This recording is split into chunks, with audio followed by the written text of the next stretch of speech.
नमस्कार, जोहार। झारखंड का एकमात्र सरकारी न्यूज चैनल क्लीन न्यूज में आपका स्वागत है। समस्या किसान से जुड़ा हो या हो पारा शिक्षकों का मुद्दा, हर खबर पर होगी हमारी पैनी नज़र। सभी खबर सिलेक्टेड और काम की है, तो वीडियो के अंत तक बने रहें। साथ ही आप न्यूज को किस गांव या शहर से देख रहे हैं, हमें कमेंट में ज़रूर बताइए। आज का लाइक है 100 रखते हैं, उम्मीद है कि आप इसे पूरा करेंगे। और रोजाना पंचायत चुनाव का अपडेट पाने के लिए चैनल को सब्सक्राइब कर बेल आइकन को प्रेस करें। तो चलिए जानते हैं आज का मुख्य समाचार। झारखंड के मेडिकल कॉलेजों से एमबीबीएस करने पर राज्य में देनी होगी 3 वर्ष की अनिवार्य सेवा। झारखंड में मेडिकल कॉलेज से एमबीबीएस करने वाले विद्यार्थियों को राज्य में 3 वर्ष की अनिवार्य सेवा देनी होगी। साथ ही 10 साल तक राज्य में सेवा देने की सहमति प्राप्त होने पर पीजी कोर्स में 15% सीटें आरक्षित की जाएगी। मुख्यमंत्री हेमंत सोरेन ने इसका प्रस्ताव तैयार करने का आदेश दिया है। मुख्यमंत्री ने 13 सितंबर को इसकी समीक्षा करेंगे। मुख्यमंत्री मोबाइल ऐप आधारित ऑनलाइन समेकित एम्बुलेंस सेवा प्रदान करने की व्यवस्था की प्रगति की भी समीक्षा करेंगे। 4000 आदिम जनजाति परिवारों को नहीं मिल रहा है राशन।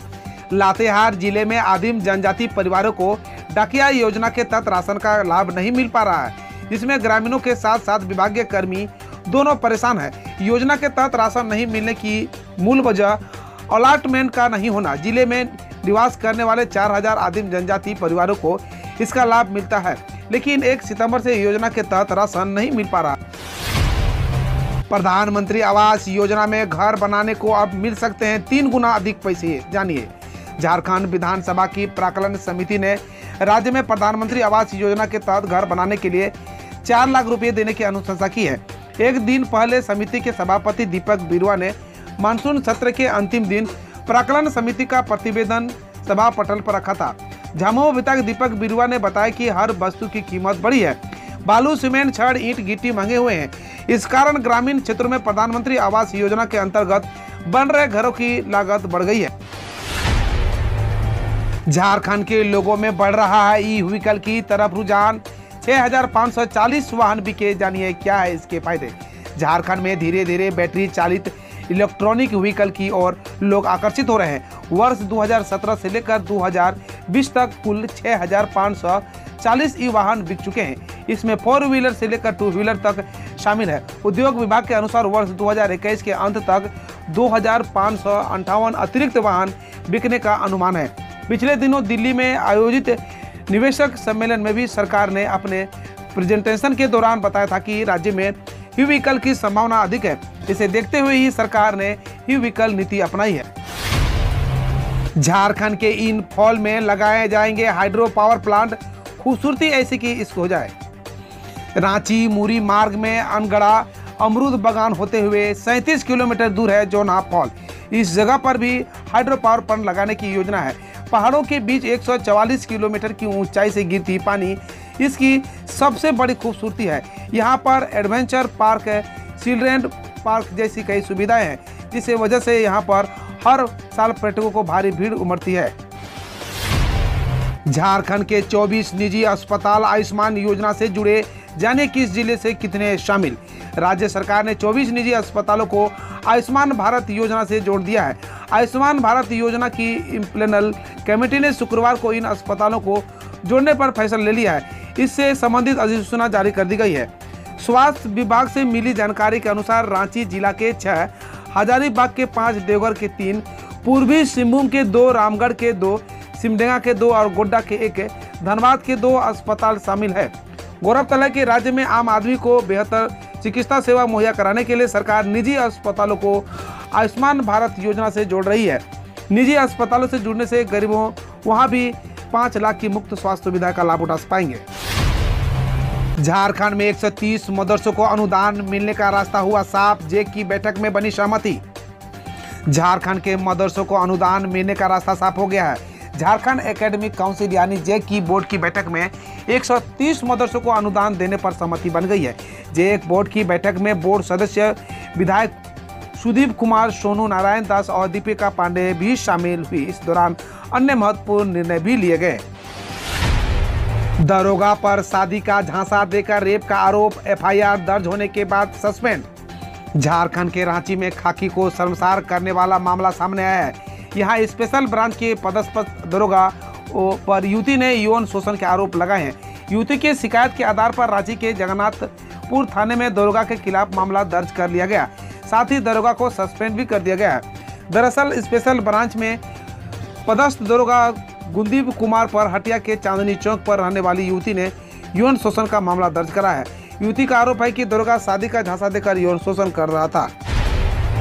झारखंड में असिस्टेंट इंजीनियरों की नियुक्ति का रास्ता हुआ साफ। हाई कोर्ट की डबल बेंच ने सुनाया फैसला, सवर्णों को मिलेगा 10% आरक्षण। झारखंड में असिस्टेंट इंजीनियरों की नियुक्ति का रास्ता साफ हो गया है। 634 असिस्टेंट इंजीनियरों की नियुक्ति जल्द होगी। इस नियुक्ति में गरीब सवर्णों को 10% आरक्षण मिलेगा। हाईकोर्ट की डबल बेंच ने सिंगल बेंच के आदेश को खारिज करते हुए यह फैसला सुनाया है। जस्टिस रोंग मुखोपाध्याय और जस्टिस राजेश शंकर की खंडपीठ ने इस मामले में एकल पीठ के आदेश को खारिज करते हुए नियुक्ति का रास्ता साफ कर दिया है। झारखंड में कोरोना संक्रमण, पिछले 24 घंटे में मिले 16 संक्रमित लोग, 28 ठीक भी हुए, 142 बचे एक्टिव केस। झारखंड के विभिन्न जिलों में पिछले 24 घंटे में 16 संक्रमित लोगों की पहचान की गई है। सर्वाधिक 8 पॉजिटिव केस रांची में मिले हैं। वहीं राज्य भर से 28 लोगों ने कोरोना को मात भी दी है। अब 142 एक्टिव केस बचे हैं। राज्य भर में अब तक 3,48,039 पॉजिटिव केस सामने आ चुके हैं। इनमें से 3,42,752 लोग ठीक भी हुए हैं। वहीं 5,133 मरीजों की मौत भी हो चुकी है। अब खबर देश विदेश और देश की विभिन्न योजनाओं से। बिहार पंचायत चुनाव में वोटिंग के दिन मंत्रियों, सांसदों और विधायकों के दौरे पर रोक गए तो आईपीसी धारा 188 के तहत होगा एक्शन। बिहार पंचायत चुनाव को प्रभावी और पारदर्शी तरीके से संपन्न कराने के लिए बिहार राज्य निर्वाचन आयोग लगातार निर्देश जारी कर रहा है। राज्य निर्वाचन आयोग ने ताज़ा निर्देश जारी करते हुए मतदान के दिन किसी भी मंत्री, सांसद, विधायक और पार्षदों को मतदान होने वाले पंचायतों के दौरे पर रोक लगा दी है। निर्वाचन आयोग का यह निर्देश मतदान की पूर्व संध्या 5 बजे से लागू हो जाएगा, जो वोटिंग के समाप्ति तक प्रभावी रहेगा। अगर कोई सांसद, विधायक या मंत्री अपने क्षेत्र में वोट डालना चाहते हैं तो उन्हें वोट देने की अनुमति रहेगी। बिहार के प्रवासी मजदूरों की चांदी लाखों रुपए खर्च कर वापस बुलाए जा रहे हैं पंजाब हरियाणा से। दिल्ली एनसीआर में चल रहे किसान आंदोलन कारण पंजाब और हरियाणा के किसान अपने खेतों में समय नहीं दे पा रहे हैं। इसको देखते हुए अब यह किसान लाखों रुपए खर्च कर पूर्वी उत्तर प्रदेश, बिहार और नेपाल से मजदूरों को बुला रहे हैं। किसान मजदूरों को अपने निजी खर्च पर तो बुला रहे हैं, साथ में उनका कोरोना टेस्ट भी करवा रहे हैं। गुजरात के मुख्यमंत्री विजय रूपानी ने दिया इस्तीफा, कहा संगठन में काम करना चाहता हूं। गुजरात के मुख्यमंत्री विजय रूपानी ने शनिवार को राज्यपाल आचार्य देवव्रत को इस्तीफा सौंप दिया। रूपानी ने कहा कि उन्होंने बीजेपी के संगठन में काम करने की इच्छा जताई है और पार्टी जो भी जिम्मेदारी देगी उसे वह निभाएंगे। उन्होंने कहा, संगठन के साथ मेरी कोई तकरार नहीं है। गौरतलब है कि राज्य में अगले साल विधानसभा चुनाव प्रस्तावित है। बीएचयू में तमिल कवि सुब्रमण्यम भारती के नाम पर स्थापित होगी चेयर, पीएम मोदी ने की घोषणा। प्रधानमंत्री नरेंद्र मोदी ने शनिवार को तमिल कवि सुब्रमण्यम भारती की 100वीं पुण्यतिथि के अवसर पर उनके नाम पर बनारस हिंदू यूनिवर्सिटी में एक चेयर स्थापित करने की घोषणा है। पीएम मोदी ने कहा, तमिल विश्व की सबसे पुराना तत्व भाषा है। तमिल स्टडीज पर सुब्रमण्यम भारती चेयर विद्यार्थियों का भव्य भारत के निर्माण से जुड़े रहने की प्रेरणा देगी। बच्चे के लिए 16 करोड़ की दुनिया का सबसे महंगी दवा के लिए अमिताभ बच्चन ने दान की घोषणा। अभिनेता अमिताभ बच्चन ने केबीसी 13 के एक एपिसोड के दौरान स्पाइनल मस्कुलर एट्रोफी से पीड़ित एक बच्चे के लिए दुनिया की सबसे महंगी दवा 16 करोड़ की जोलगंस के लिए आर्थिक मदद देने की घोषणा की है। दरअसल फिल्म मेकर फराह खान ने अभिनेत्री दीपिका पादुकोण के साथ दवाई के लिए धनराशि जुटाने के लिए शो में हिस्सा लिया था। कोलकाता के एफसीआई गोदाम में लगी भयंकर आग, दमकल की 20 गाड़ियां मौके पर पहुंची। दक्षिणी कोलकाता के तारातोला इलाके में एफसीआई के एक गोदाम में शनिवार सुबह भीषण आग लग गई।